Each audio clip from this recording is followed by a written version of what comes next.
In today's video, I'm going to show you how you can add photos and videos to your story highlights on Instagram. So this is a simple process to do. The first thing you will need to do is head over to your Instagram app. Once you head over to Instagram, you'll be on your Instagram feed. Once you are on here, what you need to do is simply click on your profile picture to go over to your profile.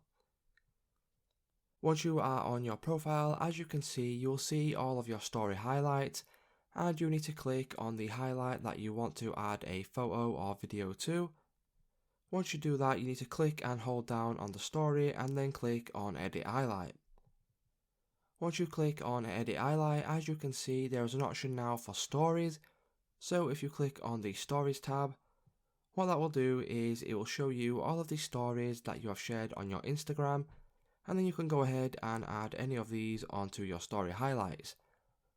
So it's just that simple, guys. If this video did help you out, please leave a like on today's video, and I'll see you in the next one.